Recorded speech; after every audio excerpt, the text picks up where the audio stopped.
My childhood sweetheart, Sophia, and I had promised we'd get into North University together, but on graduation day, I found a photo of Sophia and the wealthy transfer student, Makoto, on the school bulletin board. The caption read, "Congratulations to Sophia and Makoto on their joint admission to Southern University." On Sophia's social media, there was only one caption, "Thank you for showing me a bigger world." I opened the comments. The very first reply was from Makoto. It read, "Next stop, the South." I was furious. Right then and there, I swore to cut off my feelings and lock away my heart. From that day on, no more women in my heart, only books and my future. But later, Makoto went bankrupt, and Sophia dropped out of college. She came back to apologize and asked me, "George, was I really that foolish?" She cried so pitifully that anyone would have felt sorry for her. As the hopelessly kind-hearted guy I was, I immediately replied, "Hard to say." Chapter 1. On graduation day, I stood in front of the school bulletin board,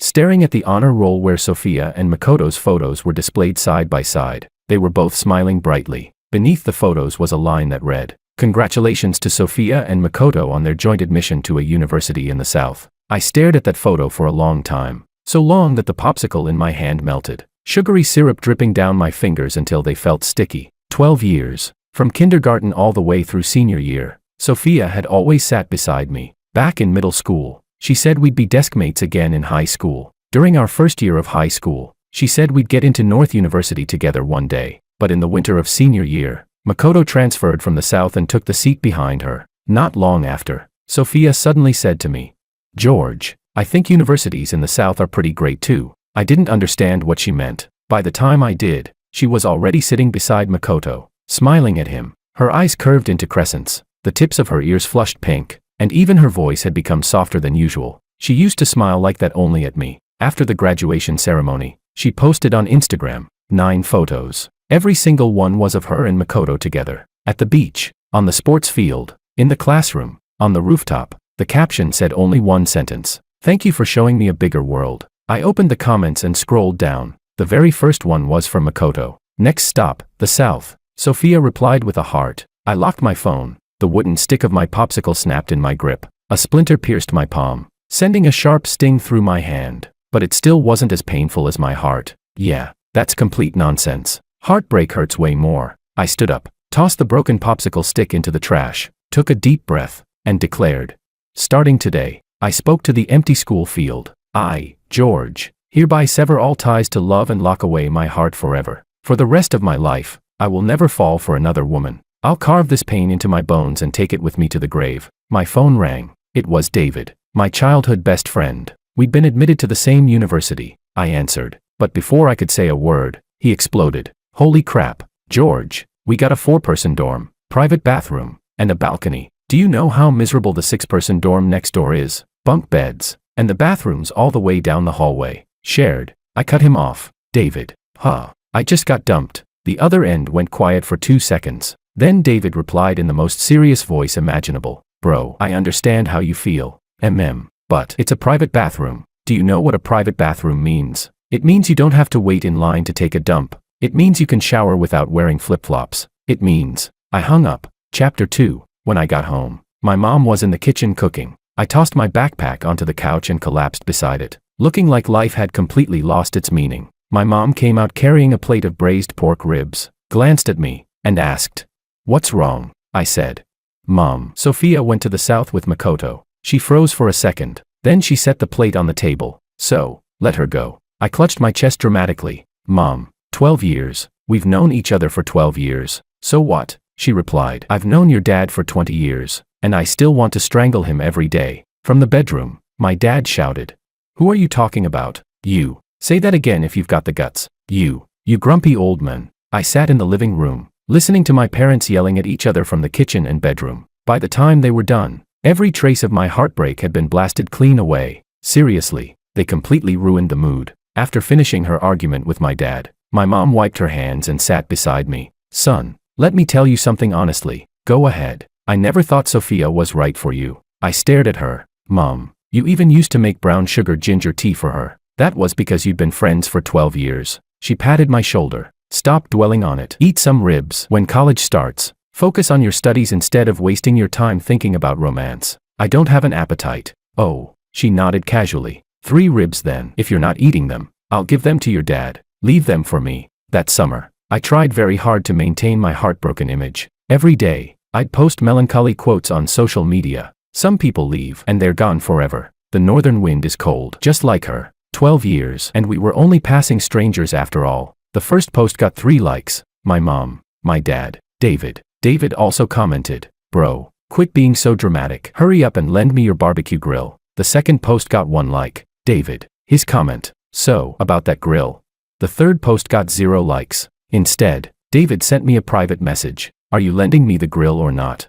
I deleted every single post. September 1st, move-in day. Dragging my suitcase, I stood at the entrance of my university, watching the crowds of students coming and going. I had only one thought. Starting today, I was going to become a quiet, brooding man of few words, the kind of man whose eyes alone would make people think, "This guy has a story." With that in mind, I deliberately put on a pair of sunglasses. The September sun was brutally hot, but if you wanted to look mysterious, sunglasses were non-negotiable. I dragged my suitcase across campus. When I reached the dorm building, I stopped. There was a girl ahead of me. She wasn't very tall, her high ponytail swaying as she crouched beside an enormous suitcase, struggling to move it. She couldn't lift it by herself. One of the wheels had gotten wedged in the gap between the steps. I hesitated. At first, I was going to walk around her, but then she glanced back at me. There wasn't a hint of asking for help in her eyes. If anything, her expression practically said, "What are you looking at?"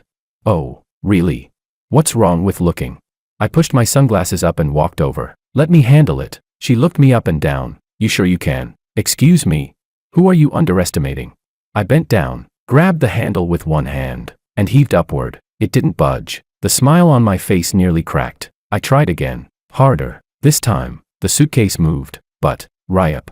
The zipper exploded. The suitcase split clean in half. Everything inside erupted like a volcano. Clothes, books, toiletries, a power bank, a stuffed toy, and then, a whole pile of brightly colored underwear. Time froze. Chapter 3. A pink one landed on my sunglasses. A white one draped itself over my shoulder. There I was, standing in front of the dorm building with a bra hanging over my head, a pair of panties on my shoulder, and half a broken zipper still clutched in my hand. The entire area went silent for about 2 seconds. Then, someone burst out laughing. Before I knew it, at least 30 people around the dorm were staring at me. A few had already pulled out their phones to record. I even heard one guy yell, "Bro, pink looks good on you." The girl's face turned bright red. The embarrassment in her eyes quickly transformed into pure fury. Then, thud, she kicked me square in the shin. It wasn't hard, but it was terrifyingly accurate. Right on the bone. "You pervert. What the hell?"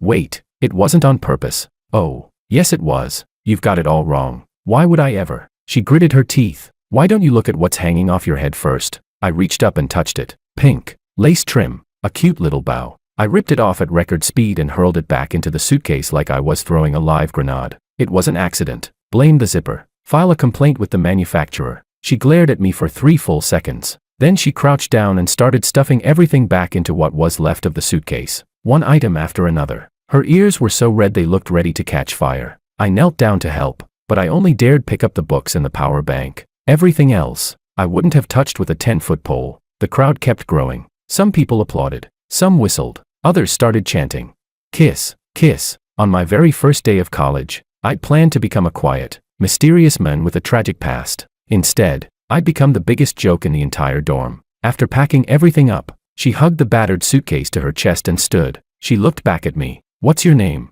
"George." She bit her lip. "Fine." She nodded, wearing the unmistakable expression of someone committing my face to memory. "My name is Willow. Remember it. I'm going to make you pay for this." Then she turned around and walked away without another glance, carrying her broken suitcase. I stood there, still smelling faintly of laundry detergent. David stuck his head out of the dorm window upstairs. "George, I got the whole thing on video," I shouted.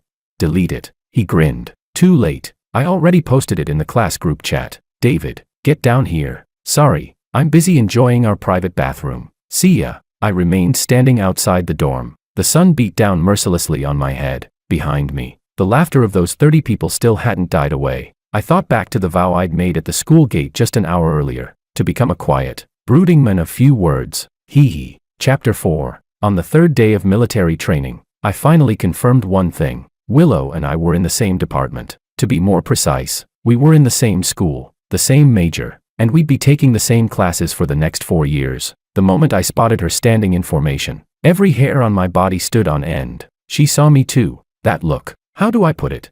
It was like a cat spotting the thief who stole its favorite fish. The instructor barked commands from the front. Eyes right. I stood perfectly straight, eyes fixed ahead, my expression stern, pretending not to notice her. Count off. 1, 2, 3. Then it was my turn. 4. Loud, clear, strong. Not a single extra word. That was the aura of a brooding man. 5. Her voice came from beside me. Bright, clean. Then I heard her quietly add under her breath. Pervert. The corner of my mouth twitched. After training, David slung an arm around my neck as we headed toward the cafeteria. George, did you know? Willow's officially the hottest girl in our department. What's that got to do with me? He grinned. You wore her underwear on your head on the first day of school. What do you mean? What's it got to do with you? That was an accident. An accident? He laughed. Bro, do you know what nickname everyone in the class group gave you? I don't know, and I don't want to. Pink Bow Warrior. What the hell? David, keep talking and I'll clog our private bathroom. He immediately let go of my neck and took 2 steps back. Easy, bro, we can talk this out. The cafeteria was packed. I wandered around with my tray, searching for a seat. After what felt like forever, I finally spotted an empty one. I walked over, then froze. Willow was sitting across from it. She was eating quietly, her chopsticks holding a piece of braised pork. I immediately turned to leave. Stop. She didn't even look up. Sit. I hesitated. Sit. There wasn't the slightest room for negotiation in her voice, so I sat down, as far away from her as the table would allow. George. Yes, she asked. Do you think what happened that day was funny? No. I honestly think it was the most embarrassing moment of my entire life. She finally looked up at me. She took a bite of the braised pork between her chopsticks. I'll give you that. I had no response. I checked. She continued. The suitcase really did have a manufacturing defect. I nodded immediately. Exactly. That's what I kept saying. But, she set down her chopsticks. Photos of you wearing my underwear on your head have already spread across the entire campus. What? That video David uploaded got reposted on the university confession page. It's been viewed over 7,000 times. The spoon slipped from my hand. She continued expressionlessly.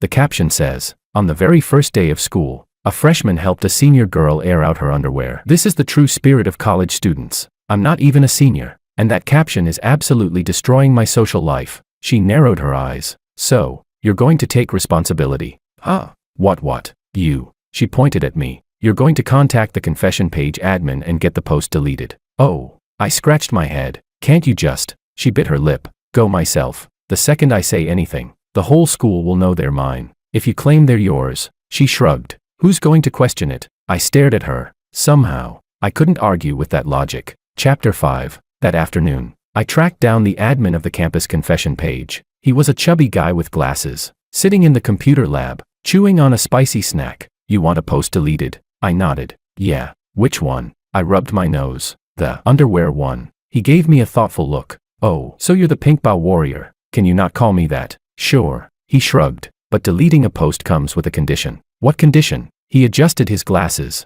Go buy me 3 ice-cold Cokes from the vending machine. The machine's on the 6th floor of the building across the way. The elevator's broken. I stared at him. His expression was completely sincere. He wasn't joking. The 6th floor. The 6th floor. And the elevator's broken. Broken. I took a deep breath. 20 minutes later, I'd carried 3 ice-cold bottles of Coke up 6 flights of stairs, and back down again. I was drenched in sweat. The post was deleted. I texted Willow. Done. She replied with a single word. Not bad. Not even a thanks. I turned off my phone, but for some reason, I wasn't feeling nearly as miserable anymore. I even forgot to post my daily heartbreak quote on social media. That night, back in the dorm, David was gaming. Our other 2 roommates, Elias and Alan, were discussing tomorrow's elective classes. I flopped onto my bed. Without looking away from his screen, David asked, George, did you go see the confession page admin this afternoon? Yeah. Got the post deleted? Yep. What a shame. I already saved screenshots. David. What? I looked at him. Can you do one decent thing in your entire life? He finally looked up, wearing the most innocent expression imaginable. I'm helping you expand your social circle. Bro, think about it. It's only been 3 days since school started, and everyone in the department already knows who you are. They know my ass. The whole department calls me Pink Bow Warrior. That just means you're memorable. Elias chimed in from the top bunk. He's got a point. You really are memorable. Alan delivered the finishing blow. I went to fill my water bottle today. The lady in the water room asked if I was your roommate. And she said, that young man in your dorm is so kind, helping girls hang up their underwear and all. I pulled my blanket over my face. Lying there in the darkness, I thought about Sophia. If she could see me now, would she think that leaving me had been the right decision? Forget it. No point thinking about it. Time to sleep. I still had calculus tomorrow, and rumor had it Professor Mao was absolutely terrifying. Chapter 6. Professor Mao really was terrifying. He was in his 60s, with graying hair and glasses so thick they looked bulletproof. He never smiled in class, and he never went easy on attendance. On the very first day, he made an announcement. 40% of this class will fail the final exam. If you can't accept that, now's the time to change majors. The classroom fell completely silent. I was sitting in the third row by the window. I'd picked that seat very carefully. Not too close to the front, not too noticeable, next to the window, with good lighting. Perfect for staring into space, perfect for being a brooding man. Professor Mao was explaining limits. I was thinking about Sophia. Outside, the plane trees had begun shedding their leaves. By late September, the breeze had already turned chilly. Sophia was in the south. She was probably still wearing short sleeves. She loved white t-shirts and high ponytails. When she smiled, George. Professor Mao's voice cracked through the classroom like thunder. I shot to my feet on instinct. Here, he pointed at the board. Example 3 on page 7. Come solve it. Every eye in the classroom turned toward me. I glanced at the problem. A limits question. To be honest, I knew how to do it. Math had always been my best subject in high school. Sophia used to copy my homework all the time. I walked to the front and picked up a piece of chalk. My hand trembled a little. Not because I was nervous, because I'd stayed up gaming until 3 in the morning and my hand still hadn't recovered from gripping the mouse. A few moments later, I finished. Correct answer. Professor Mao adjusted his glasses and looked at me. You may sit down. No praise, but no criticism either. I let out a quiet sigh of relief and returned to my seat. Crisis over. Back to being broody. Unfortunately, from that day on, Professor Mao had his eye on me. He called on me at least once every class, and always with the hardest problems. The worst part? I knew how to solve every single one. For all 3 years of high school, the only way I'd coped with my emotions was by doing math. When Sophia was chatting with Makoto, I was solving problems. When Sophia and Makoto went to the cafeteria together, I stayed in the classroom solving problems. I did that for 3 straight years. I'd worn through my math workbook twice, so the questions Professor Mao threw at me were never particularly difficult. The problem was, I didn't want to be the genius. I wanted to be the brooding underachiever, the kind of guy who leaned against the window, stared at the sky, and contemplated the meaning of life. After class, Professor Mao stopped in front of me. George, you've got a solid foundation in mathematics. It's all right, he asked.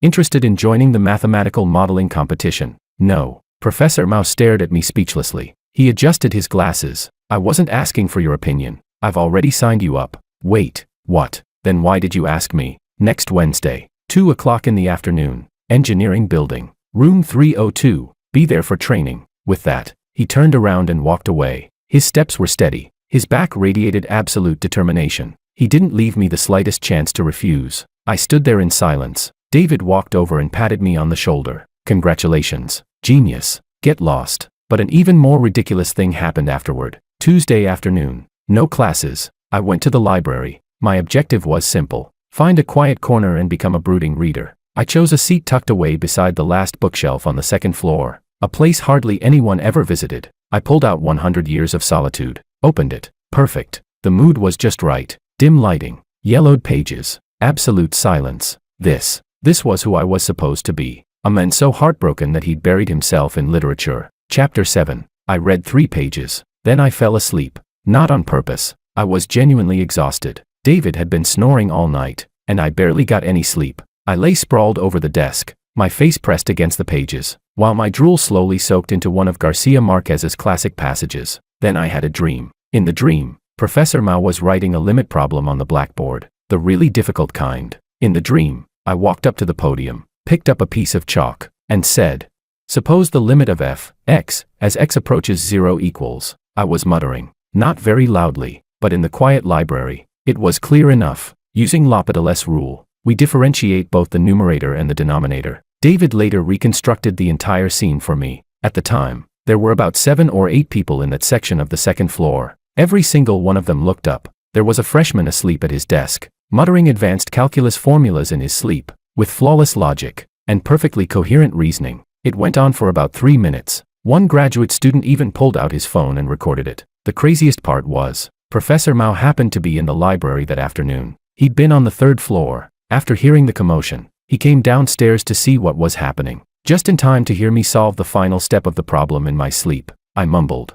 Therefore, the limit equals 1/2. Then I rolled over and kept sleeping. Professor Mao stood beside me for 30 seconds, then quietly turned around and left. The next day in class, he announced to everyone, "One of the students in this department solved an advanced calculus limits problem while asleep. I've been teaching for 40 years. This is the first time I've ever seen such a thing." The entire class turned to look at me. I wanted to bury my face in my desk. That video. The graduate student uploaded it to the department group chat. The caption read, "Breaking news. Freshman sleepwalks through a calculus problem in the library. Reincarnated math genius suspected." Within 3 days, it reached over 200,000 views. The top comment read, "So this is what people mean by studying so hard you even do it in your dreams."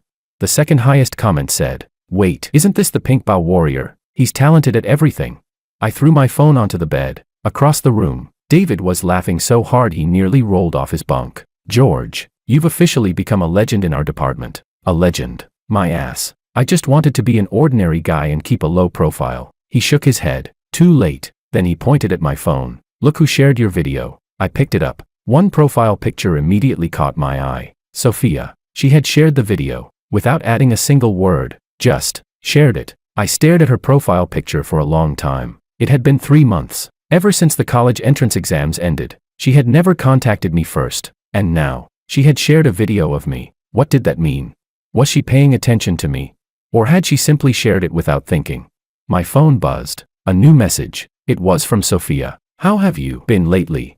I held my phone, my finger hovering over the keyboard. I typed, "Not well. I've been miserable." Then deleted it. I typed again, "I'm okay. Just getting by." Deleted. Then, "None of your damn business." Deleted. In the end, I typed only one reply. "I'm doing all right." Sent. She never replied again. I slid my phone under my pillow, rolled over, and faced the wall. Behind me, David asked, "That was Sophia, wasn't it?" "Shut up. I knew it." He sighed. "Stop replying to her. It won't make you any happier." I said shut up. Silence. For 2 seconds. "George, what? Tomorrow's sports day. The PE teacher signed you up for the 100-meter dash." I stared blankly. "When did I ever agree to?" "He said you ran fast during military training. He thinks you've got potential." "I'm not going." David shrugged. "Skip it if you want, but you'll lose 1,000 conduct points." I pulled the blanket over my head, then muttered a single word, "A very, very dirty one." Chapter 8. Sports day arrived. The sky was clear, the clouds were white, and a cool autumn breeze drifted through the air. The perfect weather to stay in the dorm and sleep. Instead, I was standing on the starting line for the 100-meter dash. I was wearing a white tank top, a pair of athletic shorts, and a pair of track spikes that David had somehow borrowed from me. They were one size too small. My feet were being crushed. "Let's go, George," David yelled from the stands. Beside him, Elias and Alan were holding up a handmade banner. It read, "Pink Bow Warrior never gives up." I immediately turned my head and pretended I hadn't seen it. 8 runners, 8 lanes. I was in lane 6. The guy in lane 7 had calf muscles so defined they were downright depressing. One look and you knew he was a track athlete. During warm-up, he bounced straight up 3 times. Each jump was ridiculously high. My warm-up routine. I stood there and rubbed my eyes. "On your marks." The starter raised the pistol. I bent down into position. The spikes were killing my feet. Set. And then, out of the corner of my eye, I saw it. At the edge of the grass beside the track, a snake, green, thin, slowly slithering, toward lane 6, toward me. Every drop of blood in my body froze within 0.3 of a second. I've been terrified of snakes ever since I was a kid. The kind of fear that shot straight from the soles of my feet to the top of my head the instant I saw one. Sophia used to laugh at me. She'd tease me for being a 6-foot-tall guy who was scared of a tiny snake. Yeah, it was embarrassing, but I couldn't help it. Bang.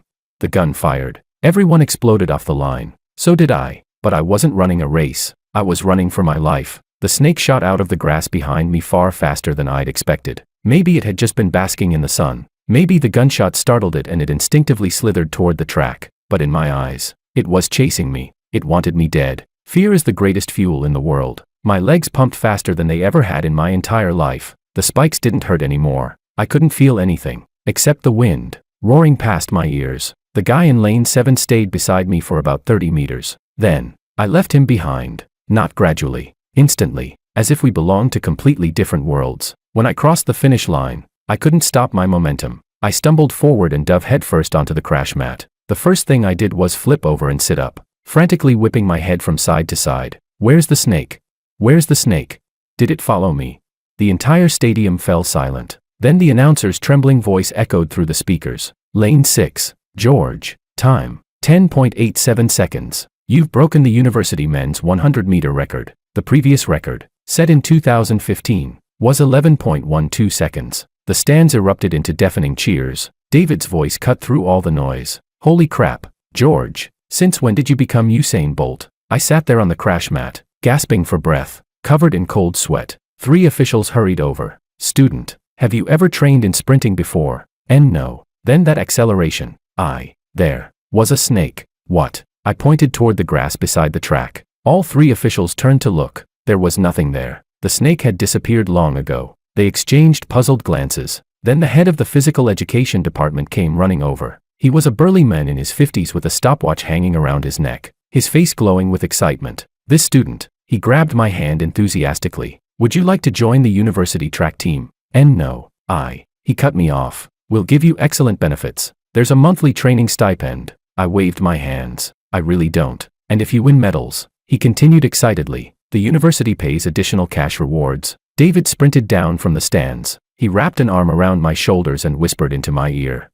Bro, the stipend's pretty good. How much? $800 a month. I looked at the PE director's eager face, then at David's incredibly punchable grin. After a long pause, I replied, I'll think about it. Chapter 9. The awards ceremony was even more ridiculous. I stood on the podium. A gold medal hung around my neck. The university president personally presented me with the award. Below the stage, phone cameras flashed nonstop. My expression was painfully stiff, because the entire time, I was scanning the bushes around the field, just in case the snake came back. David was filming again. This time he didn't even post it in the class group chat. He uploaded it straight to the university's official TikTok account. The title read, Freshman breaks university's 100-meter record. First words after the race, there's a snake. The comments exploded. Top comment, he wasn't running that fast. He was running for his life. Second place, now that's what you call a race against death. Third place, the snake's probably thinking, I made you famous, and this is how you repay me. After reading the comments back in the dorm,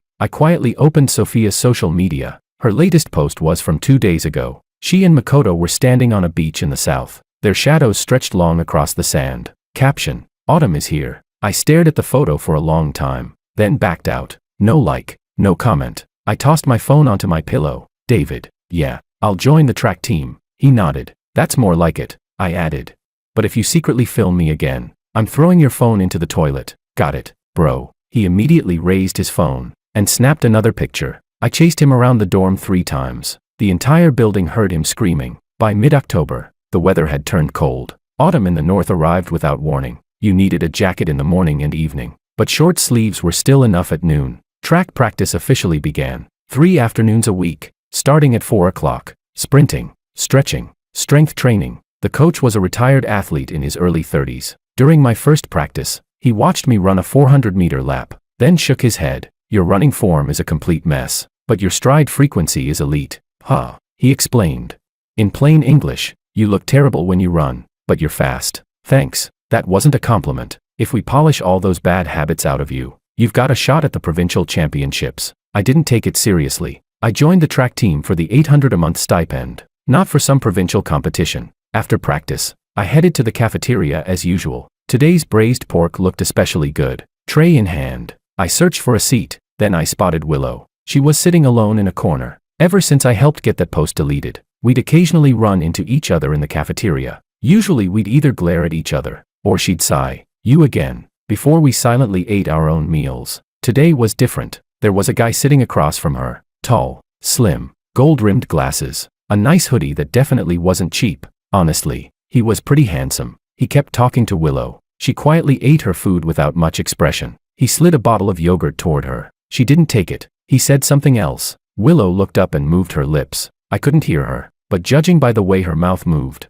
she simply said, no, thanks. Short, direct. The smile on the guy's face stiffened. For some reason, I suddenly found the whole thing a little funny. I walked over and sat in the empty seat beside Willow. Not on purpose. It really was the only seat left. Willow frowned. You again? Yeah. When are you going to start eating in the other cafeteria? I scratched my head. There are only 2 cafeterias on campus. This one's closer. The guy across from us looked at me. You two know each other. Willow took another bite of rice. Not that well. I shrugged. I don't know if that's entirely fair. After all, that day you're UND. Shut up. She stopped her chopsticks midair and glared at me. Say one more word, and you'll lose your appetite tonight. I shut my mouth immediately. The guy across from us looked even more confused. His eyes bounced between Willow and me, like he was trying to solve the hardest reading comprehension question he'd ever seen. Chapter 10. At last, he stood up with his tray and left. Before leaving, he said, "Well, Willow, I'm heading out." Willow gave a quiet hum.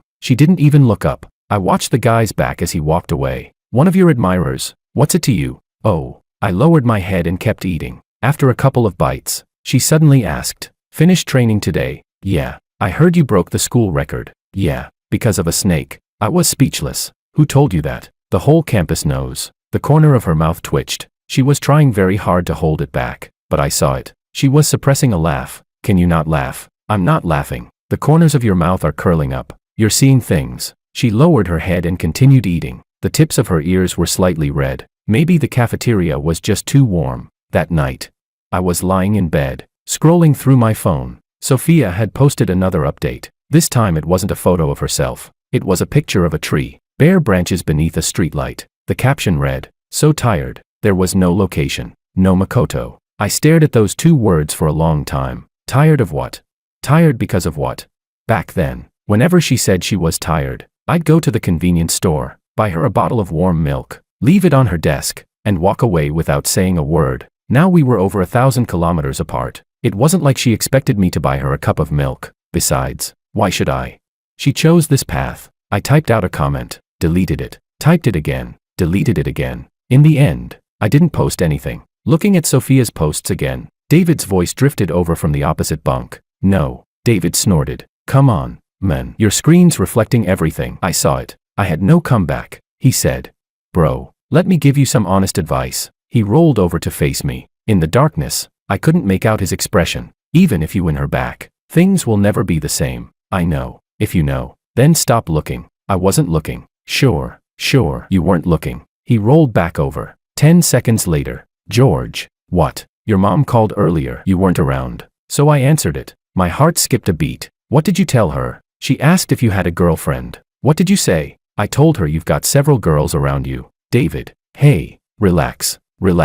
Your mom was thrilled. She said she's sending you 2 boxes of apples." I gritted my teeth. "I don't need apples. I need you to shut up. They'll be here tomorrow. Fresh ones." I hurled my pillow at him. He caught it, then hugged it, rolled over, and kept it. "One of these days, I swear I'm hanging this guy from the dorm roof to dry." Chapter 11. November arrived. The apples really did show up. 2 boxes. I couldn't finish them by myself, so I gave 1 box to the dorm next door. The other box was wiped out by David, Elias, and Alan in 3 days. I got 2. Just 2. Seriously, you guys couldn't have left me at least 4. David took another bite of an apple. "Didn't you say apples represent your mom's love? Love is meant to be shared." "When did I ever say that?" "In your dreams." For crying out loud, before I had even recovered from the apple incident.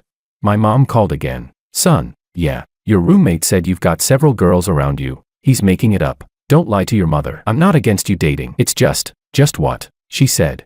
"I've set up a blind date for you." The remote control slipped right out of my hand. "Mom, I'm only a freshman." She cut me off. "Your second aunt's son started dating as a freshman. His kid can already buy soy sauce." I let out a sigh. "That's because cousin from second aunt's family." "Never mind. I don't even want to explain." She continued.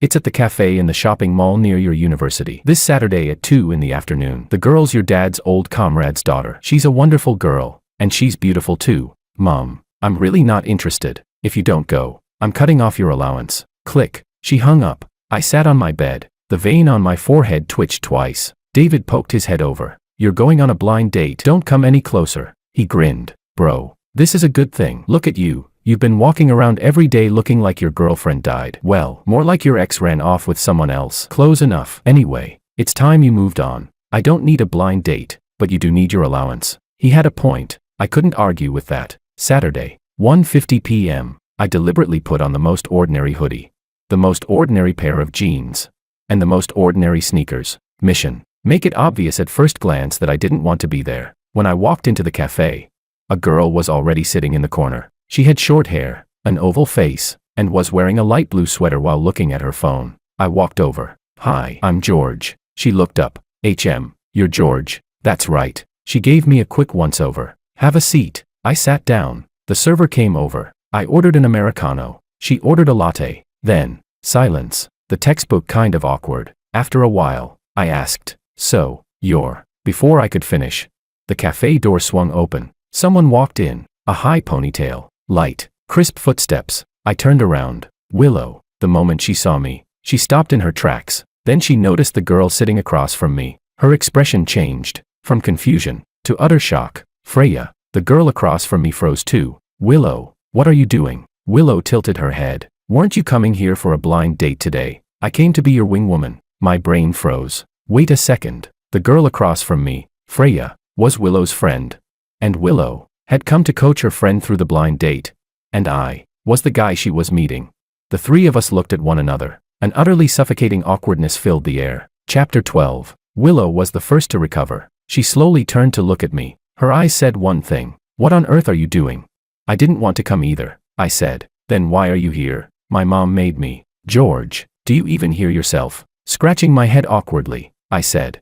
"I honestly had no idea your friend was my blind date." Freya spoke up timidly. "You two know each other." Willow took a deep breath. After a moment, she bit her lip and said, "Not really." To my surprise, Freya's eyes suddenly lit up. "You said not really, but isn't he that?" "That what?" I immediately became alert. "That pink bow warrior." Time froze in the cafe once again. "Freya, shut up." Willow's voice dropped to a near whisper, but Freya was already excited. She slapped both hands on the table. "Yes, I saw that video. He's the one who carried your luggage and then..." "Freya." Willow clapped a hand over her friend's mouth. Too late. A girl at the next table turned around and looked at me. Her expression practically said, "Oh, so it's you." I picked up my Americano and took a long sip. Bitter. Just a little more bitter than my life. The three of us sat there for another 20 minutes. Without question, they were the longest 20 minutes of my life. Freya kept laughing. Willow kept frowning. I kept drinking my Americano. Finally, Freya stood up. "I'm going to the restroom." She walked away, leaving only Willow and me. She asked, "Your mom set this up?" "Yeah. You weren't actually thinking of..." "I wasn't." "Don't worry. I'm not interested in your friend." "I'm not worried about that." "Then what are you worried about?" She was silent for 2 seconds. "I'm worried you'll drag my friend into your mess." "That's your opinion of me." "What kind of opinion were you hoping for?" I thought about it. Turns out, I didn't have an answer. "So what do you think I should do?" Resting her chin on one hand, she looked at me. "Just tell your mom the two of you aren't a good match." "Fair enough. And one more thing." "What?" She looked at me. "You still can't let go of your ex, can you?" The question caught me off guard. She asked it so directly. Her eyes never left mine. "Why would you ask that?" "Because the way you looked at my friend, there wasn't a spark in your eyes the entire time. I was only here because I was forced to come. That has nothing to do with it. Someone who's truly moved on doesn't look like that." She stood up. "I'm going to find Freya." After taking 2 steps, she stopped. Without turning around, she said, "George, your eyes do light up when you're running." I sighed. "That's because there was a snake chasing me." She let out a quiet laugh. Then she walked away. I sat alone in the cafe. The Americano in front of me had gone completely cold. Its bitterness lingered in my mouth. She was right. I still hadn't let go, but I didn't know what I was actually holding on to. Was it Sophia? Or was it 12 years of habit? My phone vibrated. I looked down. A message from Sophia. "George, something happened to Makoto's family. I might have to go back north for a while." My fingers tightened around my phone. Outside the window, sunlight struck the coffee cup, reflecting a small patch of blinding white. I didn't reply. I turned the phone over. Leaving the screen face down, I watched the people passing by outside. My thoughts were a mess. What was coming would come eventually. I just wasn't sure I was ready for it. Chapter 13. I didn't tell anyone that Sophia was coming back, but somehow, David got the news through one of his mysterious information channels. One night after training, I had just taken off my shoes when he spoke from the top bunk in an eerie voice. "So, I heard Sophia's coming back." I froze halfway through taking off my socks. "Who told you that?" "Someone mentioned it in your high school class group chat." "You muted the group, remember?" "I didn't." I looked up at him. "Why are you even in my high school class group?" "You forgot. Senior year, you had me pass notes to Sophia. I added a bunch of people from your class, and later they invited me into the group." That was 2 years ago. Why haven't you left yet? Because that's where all the gossip is. Bro, I only found out Vale and Cammy broke up because of that group. I rolled my socks into a ball and threw them. They landed about 8 inches from his face. I was showing mercy. So, he asked, what happened to Makoto? No idea. You didn't ask Sophia? No. She messaged you? Yeah. And you didn't reply? I replied with David leaned over the edge of the bunk and looked at me as if I were terminally ill. Bro, you're hopeless. How am I hopeless? He said.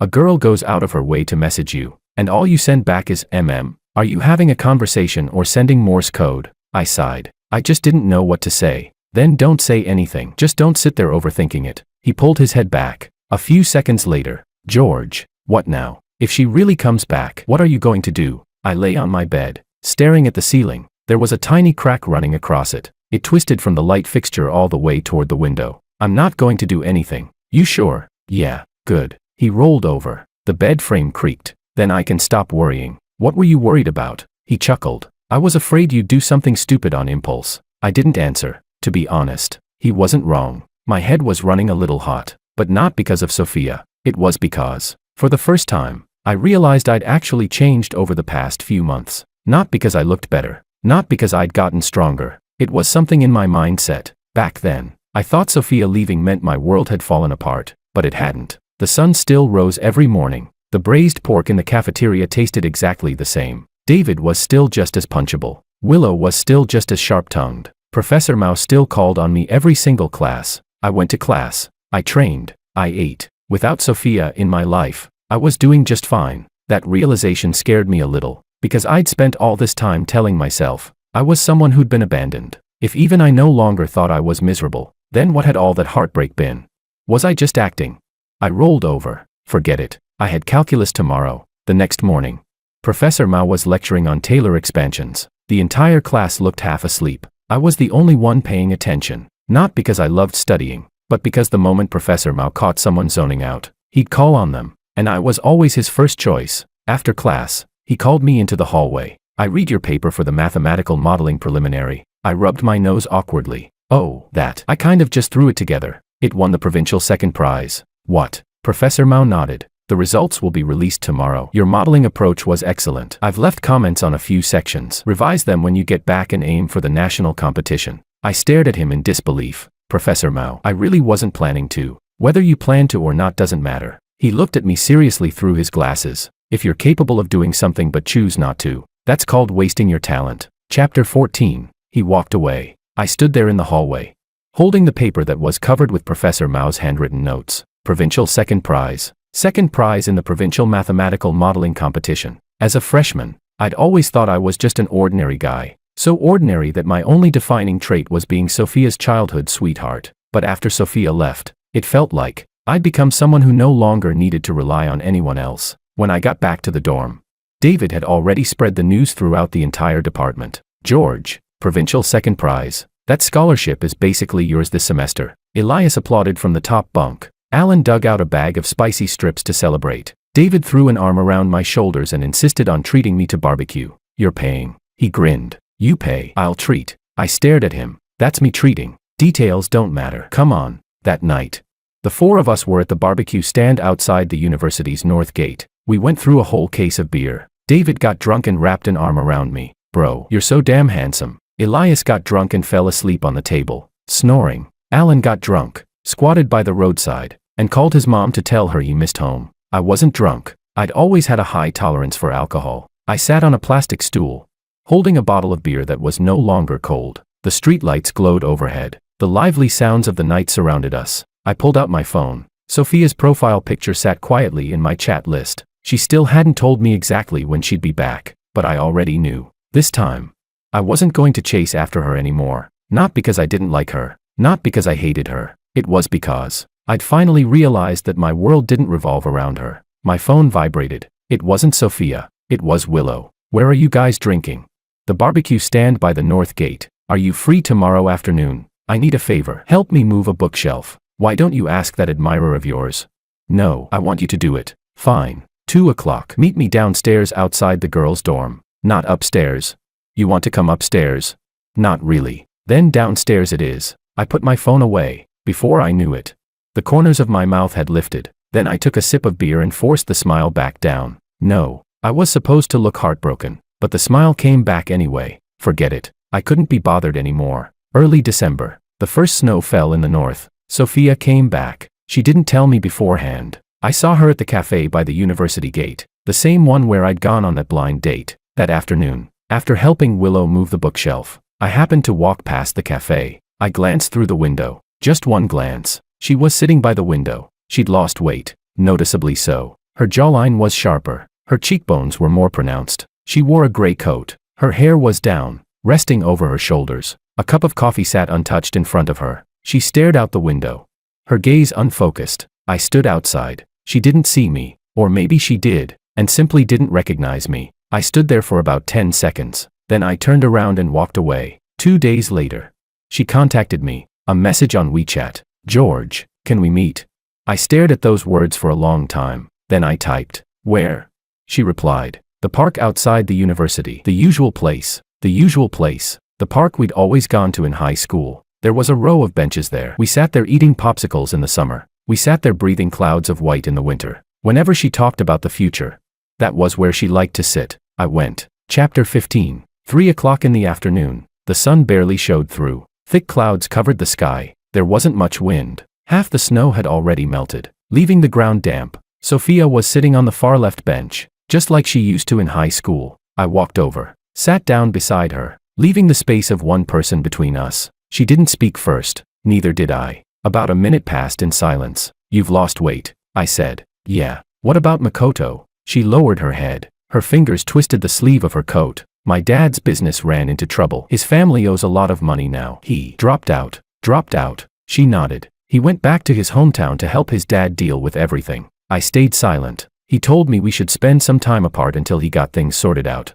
And then he barely contacted me anymore. Her voice was soft, made even thinner by the winter air. I lived alone in the South for 2 months. I couldn't focus on classes. I just sat in my dorm room every day. She turned to look at me. Her eyes were slightly red. George, am I stupid? That question, if she'd asked me 6 months ago, I probably would have said, no, you just chose the person you loved. But now, my mouth answered before my brain could. It's hard to say. She froze. So did I. Then I quickly added, but who hasn't done something stupid? She looked at me for 3 seconds. Then, she smiled. Just a little. The corners of her lips lifted.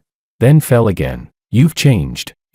The old you would have never said something like that. You would have said, it's okay, I'm here for you. I shrugged. That was the old me. Yeah. She nodded, her gaze returning to the distance. That was the old you. Silence settled between us again. But this silence wasn't like before. Back then, our silence had been comfortable. Now, it was empty. George, yeah, have you been doing okay? I'm doing all right, she said. I saw your videos, the one at the library, and the one from the sports meet. Please don't remind me. She let out a faint smile. You seem different now. Better. I'm not. I just got lucky. Lucky is a kind of ability too. She stood up, brushed the dust from her coat. I'm going back south next week. As soon as I'm done taking care of things here. You're not staying. What would I stay for? She smiled again. This one carried a trace of bitterness. I still have to clean up the mess I made. She turned to leave. After taking 2 steps, she stopped. George, yeah, I'm sorry. I didn't say anything. A cold breeze swept past, carrying the damp scent of earth after the snow. Without turning around, she said, you don't have to tell me it's okay, because I know it isn't. I'm sorry, George. Then she walked away. I remained on the bench, watching her figure grow smaller and smaller. Her gray coat gradually blended into the gray sky. Strangely enough, I'd thought this moment would break me. I'd thought something inside me would shatter, but it didn't. Nothing broke.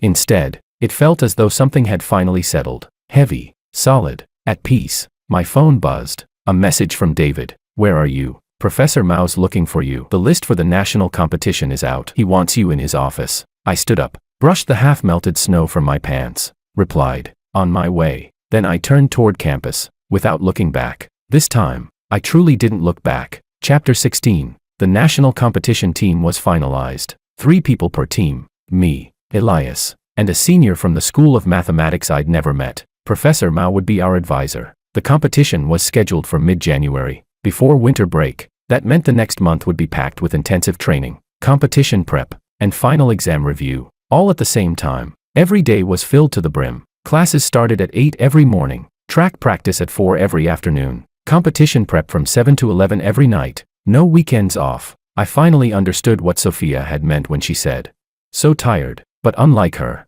my exhaustion felt fulfilling. I was so busy that I didn't have time to dwell on random thoughts. So busy that I didn't even have time to be heartbroken anymore. One day after practice, I was walking back to the dorm from the track. It was already dark. The streetlights stretched my shadow across the ground. White mist escaped with every breath. Then I saw Willow. She was leaning against a pillar outside the dorm entrance, her shoulders hunched, arms folded tightly across her chest. The tip of her nose was red from the cold. "What are you doing here?" She tapped her forehead. "Waiting for you." "For me? Did your phone die?" "I called you 5 times. I pulled out my phone. Black screen. She was right. It had died. "What happened?" "Freya's birthday." "What does that have to do with me?" "She specifically said you had to come. She says you owe her after the blind date." "I owe her. That was my mom's idea." "So?" She looked at me. "Are you coming or not?" "I'm not." She shook her head. "You are." "I still have competition prep. It's just dinner." "1 hour. You can't spare 1 hour." I looked at her. The streetlight cast half her face in light and half in shadow. The tip of her nose was red. There seemed to be a faint layer of mist clinging to her eyelashes. I sighed. "Fine. Go change. I'll meet you downstairs in 10 minutes. She turned and walked away. After 3 steps, she looked back. "Dress nicely." "Why?" She answered. "I'm tired of looking at you dressed like a slob." Then she left. I stood there. Those 2 words, "dress nicely," echoing in my head. I went upstairs and spent 15 minutes digging through my closet. In the end, I put on a black turtleneck sweater and a pair of dark pants. I checked myself in the mirror. Not bad. David leaned down from the top bunk. "Ooh, going on a date?" "No." "Freya's birthday." "Oh, you invite me?" "No." "Why not?" "Because you talk too much." "Bro, you really hurt my feelings." "You have feelings?" He disappeared back onto his bed. The hot pot restaurant. A table for 4. Freya, Willow, me, and one of Freya's classmates, a guy wearing a baseball cap. Halfway through the meal, Freya suddenly asked, "George, did you meet up with Sophia recently?" My chopsticks froze halfway to the pot. "Who told you that?" Freya looked completely innocent. "People were talking about it in your high school class group." "Your high school class really loves gossip." I looked at her. "Why are you in our class group?" "Your roommate invited me." David. This wasn't the first time I'd wanted to strangle him. Beside me, Willow was dipping slices of tripe into the broth without looking up, but the pace of her chopsticks noticeably slowed. We met once, and then, Freya's eyes sparkled with curiosity. "That was it. So, was she trying to get back together with you?" "Freya." Willow finally spoke. Her voice wasn't loud, but Freya immediately shut up. Silence hung over the table for 2 seconds. Willow placed the cooked tripe into her own bowl. Without even raising her head, she said, "Just eat. Stop gossiping." "Oh." Freya shrank back obediently. After dinner, Freya and the guy in the baseball cap left first, leaving only Willow and me, standing outside the hot pot restaurant. Chapter 17. The December night was so cold that even breathing hurt. "So," I asked, "which way are you going?" She answered, "Whichever way you go, I'll go the other way." I was speechless. She pulled her scarf higher, covering half her face. Then she suddenly called out, "George." "Yeah?" She asked. "Have you finally let go?" I didn't answer right away. Instead, I looked up at the sky. There were no stars. The clouds were too thick. "I think so." "You think?" "Yeah, I think I have." "You're not even sure yourself," I said. "Some things aren't like flipping a switch, but I do know one thing. I'm not going back." She looked at me for a few seconds. Then she nodded. "That's good." She turned and started walking in the opposite direction. After a few steps, I called out, "Willow." She stopped, but she didn't turn around. "Thanks." "For what?" "Thanks for always." Willow cut me off. "If you're about to say something sentimental, I'm leaving right now." I smiled. "Thanks for not letting me successfully become a gloomy, brooding guy." She still didn't turn around, but I saw her shoulders move slightly. She was probably laughing. Then she said, "You never would have pulled it off anyway," and she walked away. I stood outside the hot pot restaurant. The taste of the spicy broth still lingered in my mouth. Hot, numbing. The warmth spread from my lips all the way into my chest. For a brief moment, I suddenly wanted to sprint, the way I did in the final stretch of a 100-meter race, but I didn't. I shoved my hands into my pockets and walked back toward the dorm. The wind cut across my face, icy and biting, but for some reason, I couldn't stop the corners of my mouth from lifting. Chapter 18. January. The national competition came to an end. Our team won the national second prize. Professor Mao treated us to Peking duck. It was the first time in my life I had ever seen him smile during a meal. The winter training camp for the track and field team also ended. Coach said the provincial championship would be held in March and reminded us not to stop training during the winter break. Final exams arrived. I scored 93 in calculus, second in the entire faculty. David failed English. He had to take the makeup exam. I went home for winter break. When my mom saw my report card, she was so happy that she made 2 extra dishes for dinner. My dad stared at my certificates for a few seconds. Then, without saying a word, he poured 2 glasses of baijiu. One for himself, one for me. We clinked glasses. Neither of us said a word. My mom wiped away her tears and murmured, "My son has really made it, Mom. I only won a provincial second prize and a national second prize. That's already making it. Just look at your friend David. He failed English."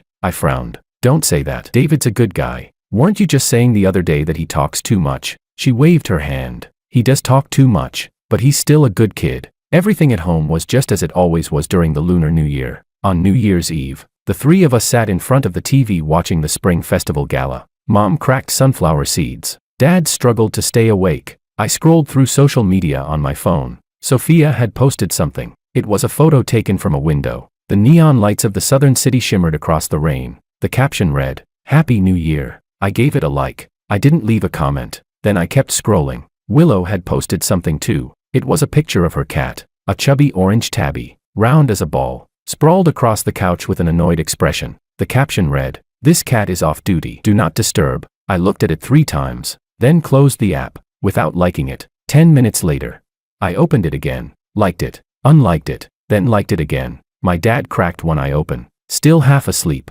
"What are you doing?" "Nothing." "Then why are you grinning like an idiot?" "I'm not grinning. The smile's practically reaching your ears." I touched my face. He was right. I really was smiling. "I just saw something funny online." Dad let out a snort. "Bet it's a girl." "No. I've been alive for 50 years. You think I can't recognize the face my son makes when he's thinking about a girl?" Mom perked up instantly. "What girl? Which one? The one from the blind date?" "No." "Then who?" "A new girlfriend." "I don't have a girlfriend." "Son, you don't have to hide it from your mother." I wouldn't object. "Dad, look what you started." Dad yawned. "How is this my fault? You're the one smiling like an idiot. Couldn't you have pretended not to notice?" "Impossible. It was way too obvious." I slipped my phone back into my pocket. Better stop looking. The more I looked, the more hooked I became. On the 5th day of the Lunar New Year, David sent me a message. "Bro, Happy New Year. Happy New Year. I've got something to tell you. Go ahead." David typed.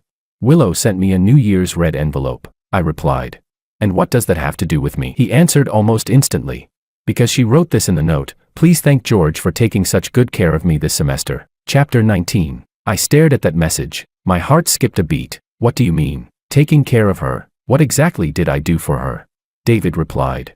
"Helping her move her luggage, deleting those posts, moving her bookshelf, going to her friend's birthday. You count them yourself. Those were what? I was forced into it." "Yeah, forced into it. You were forced for an entire semester." I replied with nothing but a string of periods. "Bro, aren't you going to send her something in return?" I blinked. "Like what?" "You're asking me. You're the one involved here." I sat on my bed thinking for a long time. Then I sent Willow a message. "Happy New Year." She replied instantly. "Happy New Year." Then, she asked, "When are you coming back to campus?" "February 16th. Let me know when you get here." "Why?" "Help me move that bookshelf again. I don't think it's in the right spot." "Can't you move it yourself?" "No, it's too heavy." I sighed. "Last semester you said you couldn't move it and asked me this semester again. So, are you coming or not?" "Yeah." After sending that message, I laid my phone on my chest and stared at the ceiling. Then, "I am never falling in love for the rest of my life." I declared it to the empty room, firmly, resolutely. My phone vibrated again. Willow had sent me a photo. Her chubby orange tabby. One paw rested on the windowsill as it stared at the snow outside. The caption read, "It says it misses you." A second message followed immediately. The cat said that, not me. I looked at the messages. The corners of my mouth stretched from ear to ear. The vow I'd made just moments ago was dead on arrival. Fireworks crackled outside the window. Their colorful flashes danced across the ceiling. I picked up my phone and typed, "Give it a pat for me." Sent. Then I pulled the blanket over my head. For some reason, my heart was pounding so hard it felt like it had climbed into my throat. It was unbearably warm under the blanket, but I couldn't help laughing. Never falling in love again. "George, wake up. You're already done for."